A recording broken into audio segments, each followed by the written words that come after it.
अस्सलाम वालेकुम नाज़रीन, आप देख रहे हैं प्रोग्राम अंदर की बात मुज़म्मिल सोहरवर्दी के साथ। मैं हूँ आपकी मेज़बान इक़रा रियाज़। हमारे साथ मौजूद है मुज़म्मिल सोहरवर्दी। अस्सलाम वालेकुम sir, welcome to the show. क्या हाल है आपका? वालेकुम सलाम, बिल्कुल ठीक। आप सुनाएँ कैसी तबीयत है आपकी?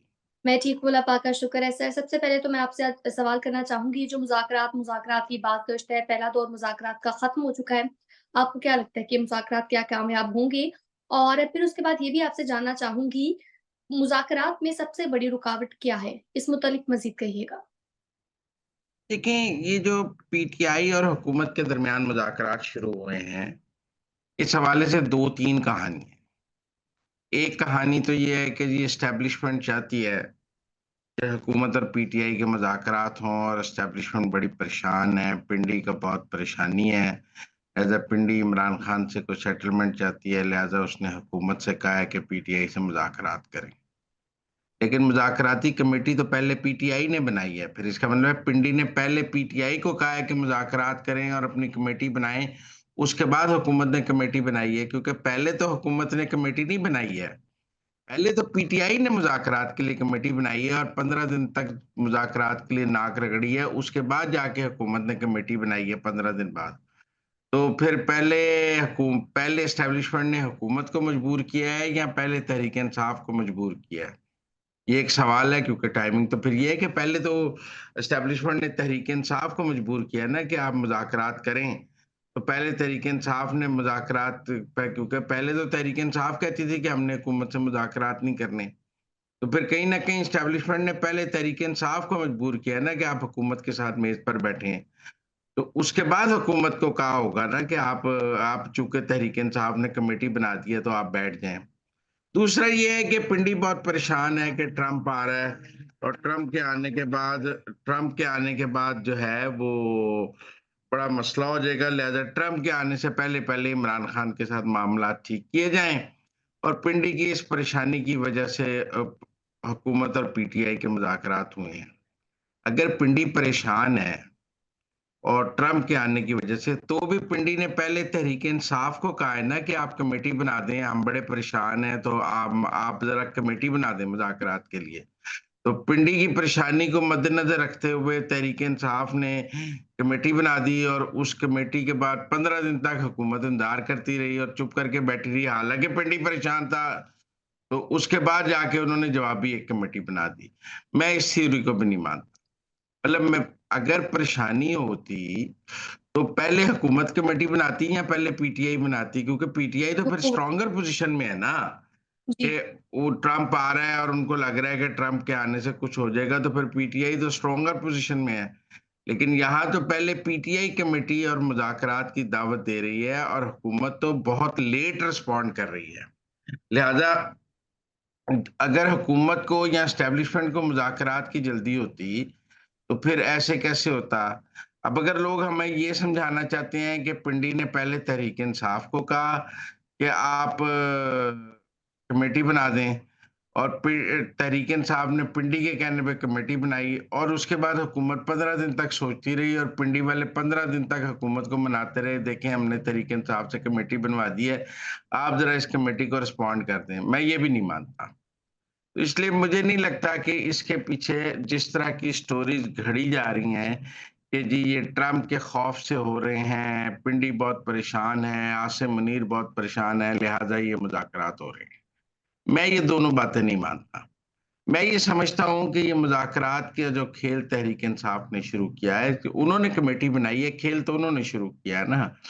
तो अब सियासत में आपको रिस्पॉन्ड करना होता है। सियासत में ऐसे नहीं हो सकता कि 1 साल तक गवर्नमेंट ये कहती रही कि ये तो हमसे मुज़ाकरात ही नहीं करना चाहते, तो अब जब उन्होंने कमेटी बना दी है, तो गवर्नमेंट कहती कि हमने मुज़ाकरात नहीं करने। पॉलिटिकली ये मुमकिन नहीं था। पॉलिटिक्स में मुज़ाकरात से इनकार मुमकिन नहीं है। जब तहरीक-ए-इंसाफ ने कमेटी बना दी, तो गवर्नमेंट को उसको ड्यू कोर्स ऑफ टाइम में रिस्पॉन्ड करना था। गवर्नमेंट ने एक ड्यू कोर्स लेके, टाइम लेके, डिले करके कि हमें कोई जल्दी नहीं है, हम कोई परेशान नहीं है, कोई इतनी हमारे सर पे नहीं आए हुए, तो उन्होंने वो कमेटी को रिस्पॉन्ड कर दिया। अब आप सवाल ये करें कि तहरीक-ए-इंसाफ क्यों मुज़ाकरात करना चाहती है? अभी तो 15 जी। दिन, महीना पहले तो तहरीक-ए-इंसाफ ये कहती थी कि इस हुकूमत के पल्ले ही कख नहीं है, हम इनसे क्यों मुज़ाकरात करें? ये तो फॉर्म 47 वाली हुकूमत है, इनसे तो मुज़ाकरात हो ही नहीं सकते। मुज़ाकरात तो करेंगे असल ताकत है जिनके पास, पिंडी से मुज़ाकरात करेंगे। तो अब ये यू टर्न तो देखें तहरीक इंसाफ ने और इमरान खान ने लिया है ना कि वो इस हुकूमत से मुज़ाकरात करने के लिए तैयार हो गए हैं। यू टर्न तो तहरीक इंसाफ और इमरान खान ने लिया है कि वो जिस हुकूमत को नहीं मानते थे, आज उसके साथ मेज़ पर बैठे हुए हैं। तो कुछ तो जो भी परेशानी है, तब्दीली है पॉलिसी की, वो तहरीक इंसाफ के अंदर है। वो पटियाला में ना वो पिंडी के अंदर है, ना वो हुकूमत के अंदर है। हुकूमत 8 फरवरी के बाद कह रही थी कि आप हमसे मुज़ाकरात कर लें, बैठ जाएँ। पीटीआई कहती थी हम आपको हुकूमत ही नहीं मानते, हम क्यों मुज़ाकरात करें। पिंडी बार-बार कहता था कि आप हमसे मुज़ाकरात ना नहीं कर सकते, आपने करने हैं तो जाकर हुकूमत से करें, पार्लियामेंट में करें। इंडिया आज भी अपने उस मौक़िफ़ पर कायम है कि आपने मुज़ाकरात करने हैं तो हुकूमत से करें, पार्लियामेंट में करें, वहाँ करें, हम आपके साथ नहीं करने को तैयार। मेरे ख़्याल में ना तो पिंडी की पॉलिसी में तब्दीली है, ना हुकूमत की पॉलिसी में तब्दीली है। तब्दीली है तो तहरीक-ए-इंसाफ की पॉलिसी में तब्दीली है। अब जो लोग ये कहते हैं कि जी पिंडी और हुकूमत बड़े परेशान हैं, लेकिन पिंडी और हुकूमत की पॉलिसी में तो कोई तब्दीली नहीं है, तब्दीली तो पीटीआई की पॉलिसी में है। अब हम ये ज़रूर एनालाइज़ कर सकते हैं कि पीटीआई की पॉलिसी में तब्दीली क्यों है? मेरे ख़्याल में फाइनल कॉल की नाकामी के बाद तहरीक-ए-इंसाफ के पास कोई सियासी कार्ड था ही नहीं। जी। क्या करते वो सियासी तौर पर? खामोश बैठ जाते। आप सियासत में खामोश नहीं बैठ सकते, कुछ ना कुछ तो आपने करना है।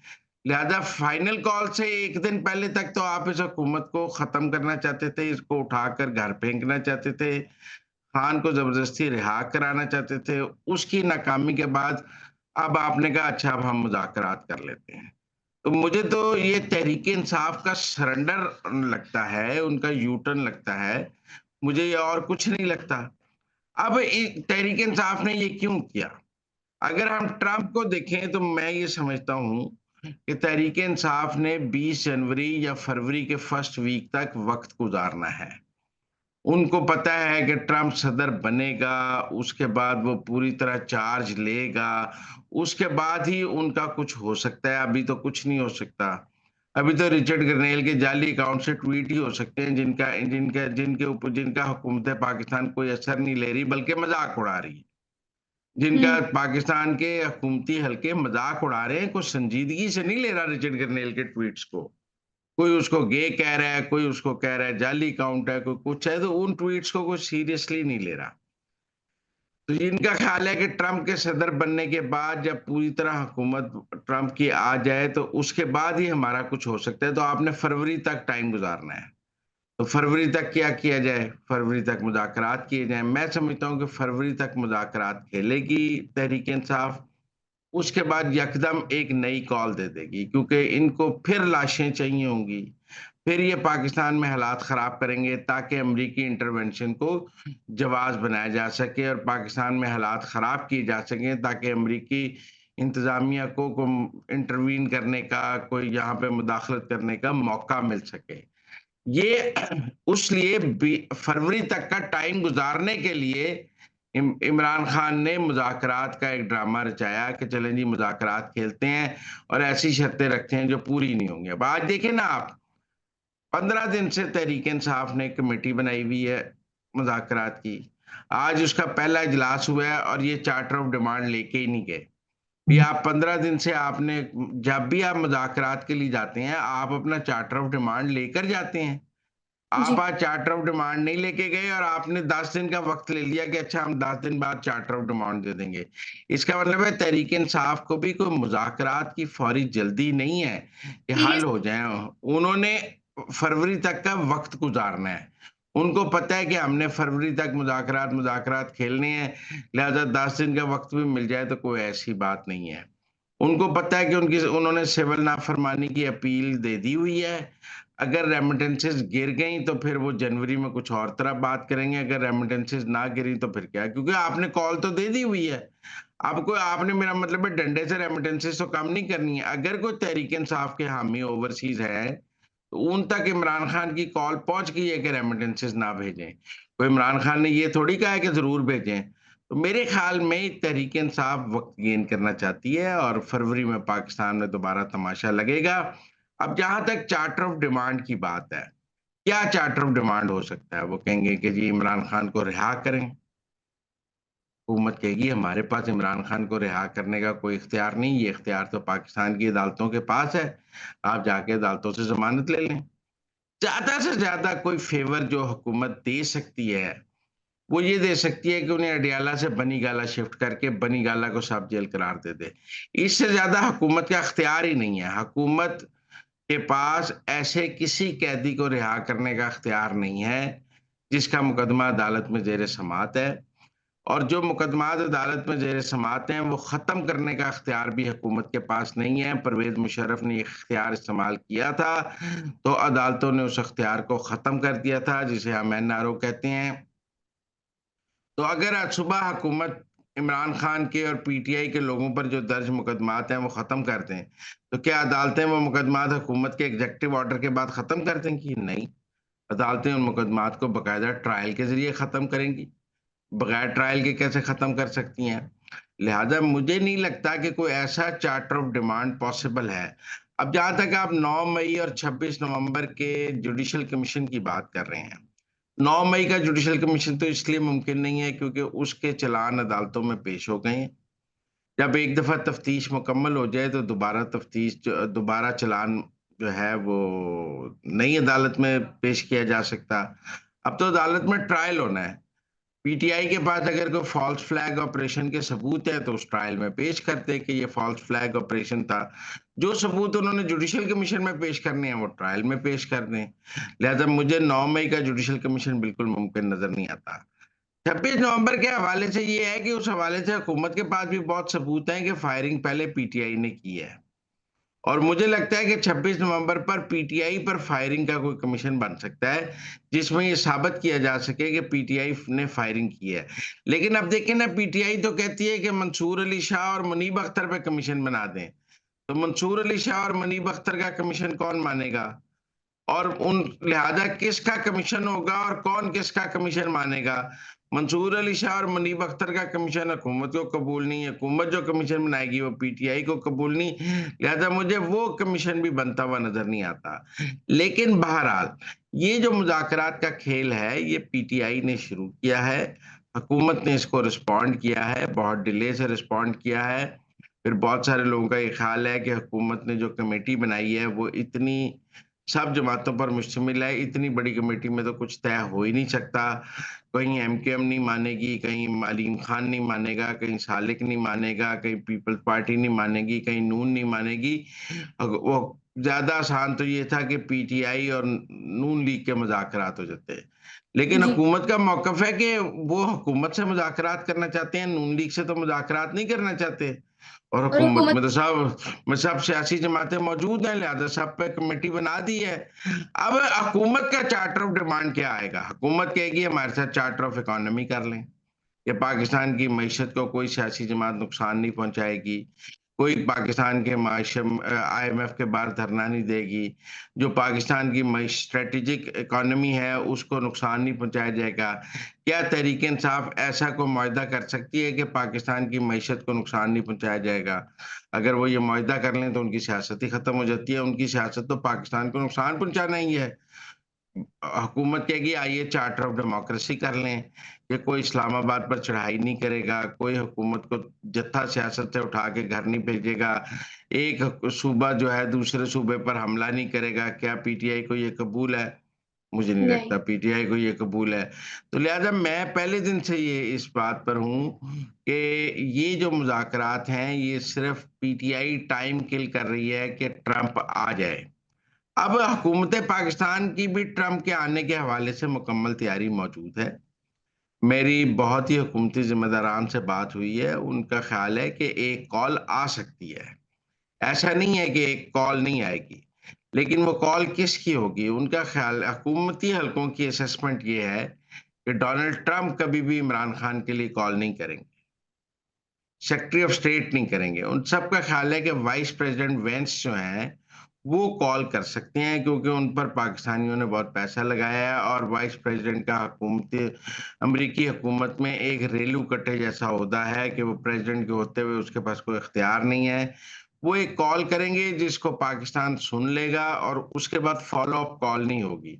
बस उससे एक कॉल के बाद खामोशी होगी, वो अपनी बात कह देंगे।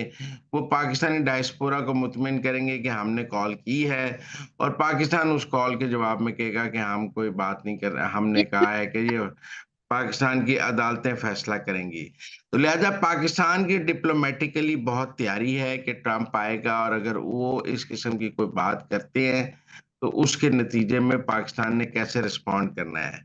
पिछले दिनों जितने पाकिस्तानी एम्बेसडर्स अमेरिका में तैनात रहे हैं, उनका इजलास भी हुकूमत ने बुलाया, जीएचक्यू ने भी बुलाया, उनसे भी इनपुट लिया, अमेरिका में और लोगों से भी इनपुट लिया और इसके साथ-साथ हुकूमत ने एक और तैयारी भी की है। देखिए, जो इमरान खान के बयानात हैं ना अमेरिका के खिलाफ और डोनाल्ड ट्रंप के खिलाफ और तालिबान के हक में और ये कि जी अमेरिका वहां से पिसपा हो गया, उन भी उन सब पर मुश्तमिल भी कुछ मवाद तैयार किया है हुकूमत पाकिस्तान ने, जिसे अब आहिस्ता-आहिस्ता क्रिसमस की छुट्टियों के बाद अमेरिका में वायरल किया जाएगा और वहाँ पर अहम लोगों को दिखाया जाएगा कि देखें इमरान खान का असल चेहरा तो ये है कि ये एंटी यूएस है, ये प्रो तालिबान है, ये अमेरिका के बारे में ये राय रखता है। तो एक काउंटर नैरेटिव अमेरिकी एस्टेब्लिशमेंट में बनाने के लिए भी पाकिस्तान की एस्टेब्लिशमेंट तैयारी कर रही है। लिहाजा मैं ये नहीं समझता कि कोई पैनिक स्टेज पे है पाकिस्तान की एस्टेब्लिशमेंट या पाकिस्तान की हुकूमत कि ट्रंप आएगा तो एक फ़ोन के बाद हमें इमरान को छोड़ना पड़ेगा। ना छोड़ने का फैसला है, ना रियायत देने का फैसला है। मैं ये भी क्लियर करना चाहता हूँ कि मुझे नहीं लगता कि जो ये 190 मिलियन पाउंड का फैसला है, ये 6 जनवरी को जो गया है, इसके पीछे मुज़ाकरात हैं। मैं नहीं ये समझता। एक तो आगे छुट्टियाँ हैं, जैसा फैसला लिख रहे होंगे, कोई जल्दी नहीं है। पहले जल्दी-जल्दी फैसले सुनाए गए हैं, तो उनको वो काउंटर प्रोडक्टिव हुए हैं। दूसरा ये है कि इस्लामाबाद हाई कोर्ट में नए जजेस तैनात होने हैं।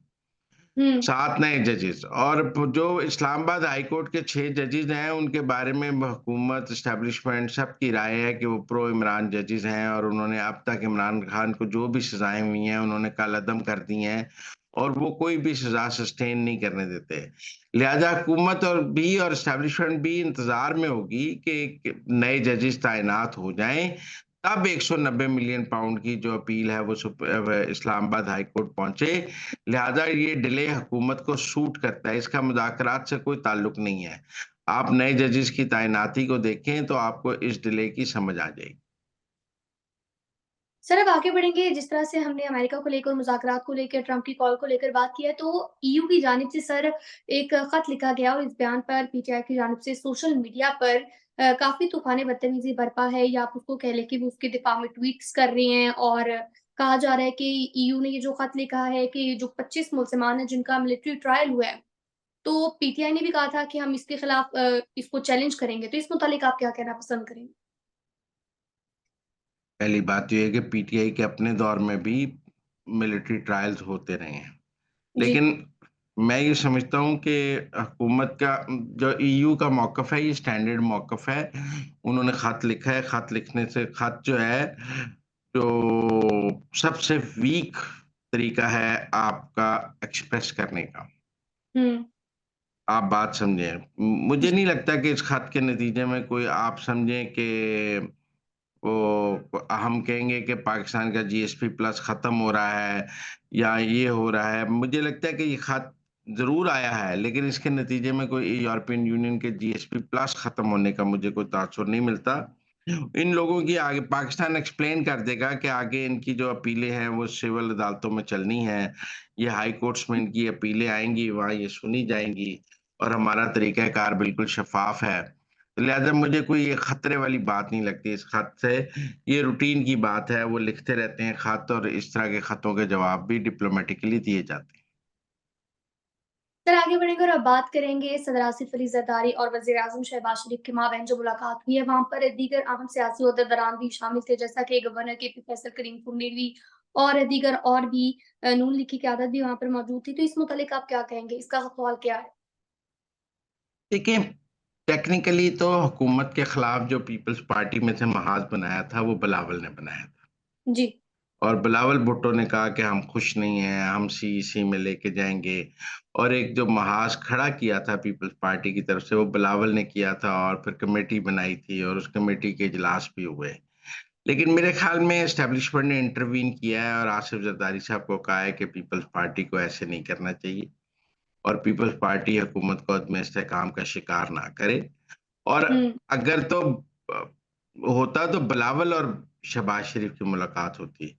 लेकिन मुलाकात तो शहबाज शरीफ और आसिफ जरदारी की हुई है, तो इसका मतलब है कि एस्टेब्लिशमेंट और स्टेक होल्डर्स ने प्रेसिडेंट और प्राइम मिनिस्टर को कहा है, प्रेसिडेंट को कहा है कि आप अपनी जमात को देखें और प्राइम मिनिस्टर को कहा है अपनी जमात को देखें।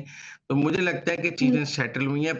नून लीग और पीपल्स पार्टी के दरमियान गारंटर तो एस्टेब्लिशमेंट है ना, जिसने ये जी, निकाह कराया हुआ है।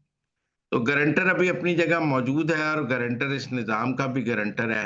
लिहाज़ा अगर बिलावल चाहें भी तो इसको नहीं तोड़ सकते। इसीलिए पीपल्स पार्टी ने बार-बार कहा है कि हम हुकूमत नहीं तोड़ेंगे, हमें नहीं ख़त्म करेंगे। तो लिहाज़ा मेरे ख़्याल में बिलावल पहले दिन से इस इत्तेहाद के खिलाफ हैं, ये बात ठीक है। लेकिन पीपल्स पार्टी की अक्सरियत इस इत्तेहाद के हक में है, बल्कि वो तो वज़ारतें भी लेना चाहती है। वो भी हुँ। उस वक़्त बिलावल की ज़िद की वज़ह से ना ली जा सकीं। लिहाज़ा मुझे लगता है पीपल्स पार्टी और नून लीग के दरमियान दोबारा जो स बर्फ़ वो दोबारा अंडरस्टैंडिंग बेहतरीन हो गई है।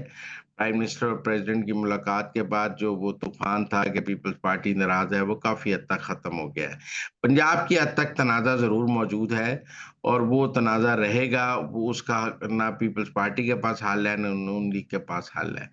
मुझे नहीं लगता पंजाब में जो पावर शेयरिंग या पंजाब में जो स्पेस का मामला है, वो हल हो सकता है। वो पीपल्स पार्टी को भी पता है कि नून ने वो स्पेस नहीं देनी है और नून को भी पता है कि हमने वो स्पेस नहीं देनी है। लिहाज़ा वो अपनी जगह मौजूद रहेगा। और जब तक यानी गारंटर की गारंटी कायम रहेगी तो तब तक ये जो है बर्फ़ पिघलती रहेगी और ये मामला ऐसे ही चलता रहेगा। तो नाज़रीन ये थी आज के अंदर की बातें, आपसे मुलाकात हो गई अगले प्रोग्राम में, तब तक के लिए आप हमें दीजिए इजाज़त, अल्लाह ने के बाद।